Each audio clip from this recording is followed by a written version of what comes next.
Hola, soy Alejandro Mantilla y hoy nos encontramos con Camilo Mancera. Camilo es el coordinador jurídico de la Misión de Observación Electoral, con quien vamos a dialogar sobre los temas más preocupantes que enfrentan las elecciones y la jornada electoral para el día 25 de octubre. Camilo, muchas gracias por aceptar la invitación de Palabras al Margen. No, muchísimas gracias a ustedes por la invitación. Camilo, yo quiero empezar preguntándole cuáles son, a su juicio, los principales riesgos que hoy ustedes están viendo como Misión de Observación Electoral para la jornada del 25 de octubre. Bueno, yo creo que para esta jornada, para estas elecciones, se ha presentado una situación que difiere mucho de lo que veníamos viendo en procesos electorales anteriores, y es una gran pugnacidad entre los distintos candidatos.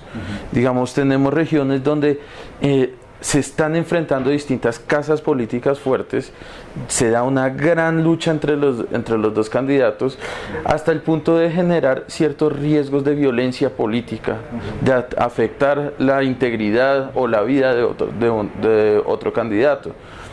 Eso es algo que hasta este proceso electoral estamos evidenciando. Procesos electorales anteriores, de pronto lo que veíamos más era la influencia de grupos armados ilegales, de violencia de este tipo, en los que se presentaban paros armados, constreñimientos armados contra los votantes. Eso era lo que se estaba viendo. En este momento tenemos una lógica distinta. No por esto deja de ser más grave, y no por esto debe dejar de llamar la atención de las autoridades y la reacción de las autoridades, pero sí modifica el comportamiento, y sí tenemos que empezar a estudiar este fenómeno y cómo bajarle un poco los ánimos a la competencia electoral, que esto es lo que ha venido haciendo la Misión de Observación Electoral con las distintas organizaciones políticas, llamándolos a bajar un poco los ánimos. Entendemos que la contienda electoral es fuerte, pero también creo que no por esto se debe afectar la integridad y la vida de las personas. Camilo, ¿ustedes cómo están evaluando o cómo están analizando como las causas de esa pugnacidad electoral? Es decir, ¿son las viejas castas políticas intentando actuar? ¿Son peleas de élites? ¿Es control de recursos públicos? ¿Es control de recursos ligados a la minería? ¿Cuáles son las causas, digamos, de esa pugnacidad? Es la suma de todo lo que has dicho. Hay regiones en las que ya en algunos territorios ya estaba muy marcada la presencia de un grupo político. Ya era su territorio, llevaban varios periodos electorales ahí con el poder.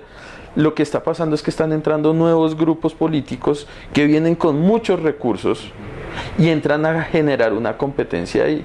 Entonces ya no es el grande contra el pequeño, sino que es el grande contra alguien que también está llegando con su buen peso, con su respaldo, a competir. Eso por un lado. Sin lugar a duda, lo que es la extracción de recursos, regiones donde hay extracción de recursos naturales, tanto minería legal como minería ilegal, termina teniendo una gran injerencia en el proceso electoral, porque son territorios muy llamativos por la gran cantidad de recursos que tienen. Entonces también empieza a darse una pelea muy dura por tener poder en ese territorio. Digamos, hay otros elementos que también de alguna manera entran a tener como un grado de interés para las distintas casas políticas, y es el hecho de lo de las regalías, que va muy de la mano al tema anterior. Esto de alguna manera también se ha visto como las administraciones han sido utilizadas para la extracción de recursos. Entonces esto también ha sido un elemento clave. No podemos dejar atrás como todo lo que ya va muy atado a la ilegalidad.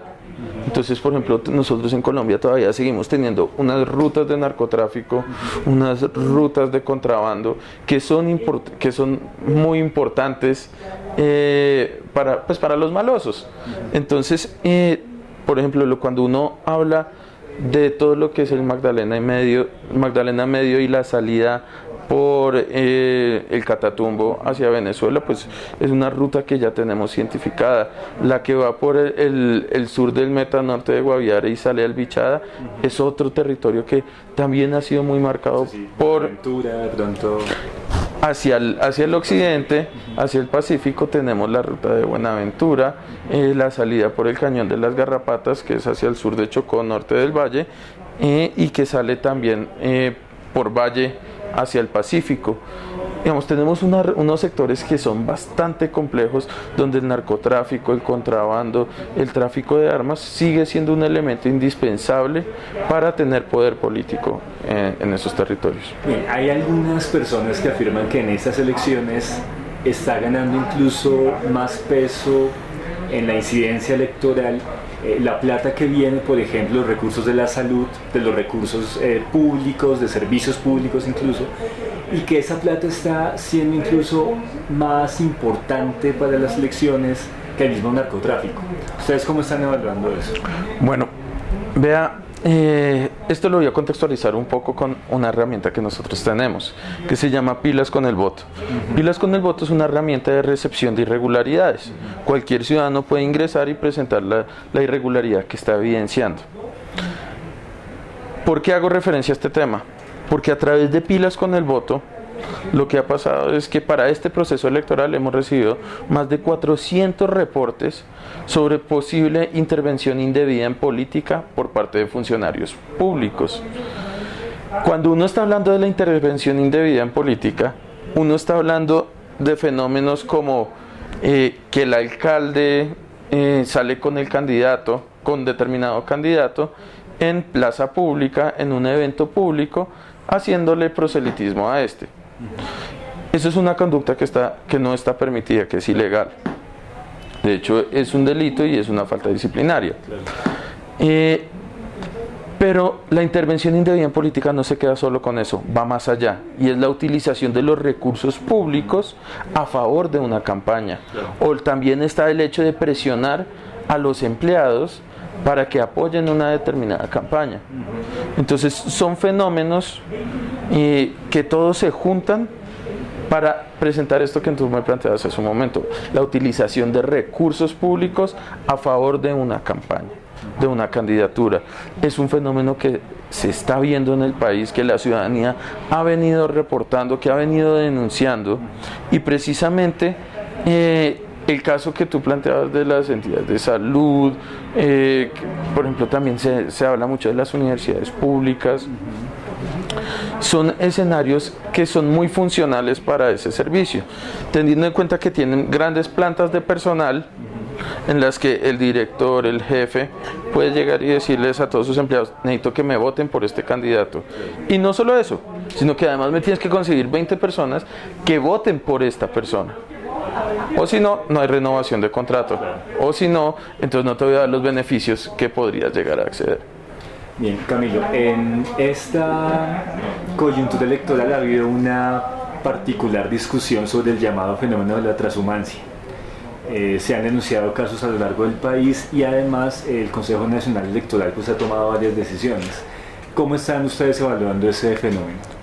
El fenómeno de la transhumancia no es un fenómeno de este proceso electoral, es un fenómeno que ha venido afectando distintos procesos electorales. Ya eso creo que lo tenemos muy claro y está diagnosticado ya el problema. Cuando uno habla de transhumancia, no solo es la movilización de ciudadanos de una circunscripción a otra, tiene algo más complejo, y es que de alguna manera la gente se moviliza porque le están comprando o le están constriñendo su voto, ¿cierto? Entonces es una afectación a la libertad del voto de las personas, por un lado, y adicionalmente una afectación a la gobernabilidad que debe tener un municipio. Son estos dos fenómenos los que se presentan. Se evidenció y se tiene clarísimo el diagnóstico, como esto ya es un problema. ¿Qué pasó? El Consejo Nacional Electoral tomó unas medidas para corregir ese fenómeno y empezó a anular las inscripciones. Repito, esta no es una medida nueva, es una medida que se había hecho ya desde años anteriores. El procedimiento para la normalización del censo también es el correcto. Hay que anular esas inscripciones. La decisión es correcta, ¿cierto? Sí. Entonces tenemos un diagnóstico correcto y una decisión correcta. ¿En dónde estuvo el problema? Entonces, el problema estuvo en cómo se hizo. Cómo se hizo efectiva esa decisión que tomó el Consejo Nacional Electoral. Lo que uno puede llegar a ver es, por ejemplo, las bases de datos que fueron utilizadas para la depuración, para la anulación de las inscripciones, de pronto no estaban actualizadas como debían estar. Entonces eso lleva al siguiente tema, es quién debe tener actualizadas esas bases de datos que se utilizaron para la anulación. Entonces ese es el primer problema. Necesitamos utilizar bases confiables. Segundo problema, la metodología que se utilizó para la depuración de pronto no es la más idónea, no fue la más correcta, puede mejorarse. Hay que pensar en eso para los futuros procesos electorales. Y tercero, es un problema que ya es un poco más de fondo y estructural. Y es algo que ya tenemos que pensar si realmente es necesario mantenerlo o tenemos que modificarlo, y es el tema de la residencia electoral. Cuando uno habla de residencia electoral, uno está hablando de el lugar en donde vive, el lugar donde trabaja o el lugar de su arraigo. Es decir, son tres conceptos bien amplios, ¿cierto? ¿Qué es lo que ocurre? Que cuando tú vas a hacer una anulación, tú tienes que mirar que la persona no viva, no trabaje ahí y no tenga arraigo. ¿Cómo haces para verificar esos tres elementos? Lo más fácil es posiblemente mirar si la persona vive, o sea, tiene su domicilio ahí o no. Y eso es lo que ha hecho el Consejo Nacional Electoral, dejando por fuera las otras dos causales. Y ahí ese es un problema que debe pasar por una modificación legal. Es decir, hay que cambiar la ley para evitar ese problema. Entonces, ese es el tercer asunto. Hay que pensar cuál es la residencia electoral o dónde debe votar la persona, dónde vive, dónde trabaja, su lugar de arraigo. Es decir, tomar una decisión y ya sobre esa decisión que tome el legislativo, sobre eso ya entra a actuar el Consejo Nacional Electoral. Pero no podemos seguir pensando que con una concepción tan amplia podemos efectivamente eliminar la transhumancia electoral. Una última pregunta que para nosotros es la más importante. En este contexto tan complejo que nos está mostrando Camilo, ¿ustedes creen que hoy Colombia está lista para tener un régimen electoral en transición hacia la paz realmente? Yo creo que ese es un tema en el cual siempre tiene que darse unas adecuaciones. Cuando uno viene de un proceso de negociación como en el que estamos, vienen unas necesidades que puede tener un grupo para hacer valer las garantías dentro de un proceso, sus garantías dentro de un proceso electoral. Uno de los temas que ha sido reiterativo y que de hecho prometido desde la Constitución del 91 y no se ha cumplido es el Estatuto de la Oposición. Nosotros no hemos visto el desarrollo del Estatuto de la Oposición, de cómo la oposición puede tener una participación dentro del sistema político.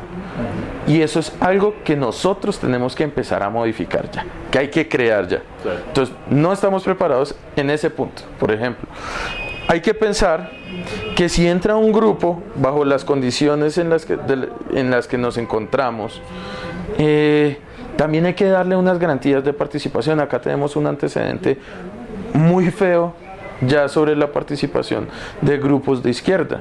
Entonces hay que mirar cómo generamos esas garantías para que no se vuelva a repetir una situación de estas. La Unión Patriótica de otras organizaciones. Exactamente.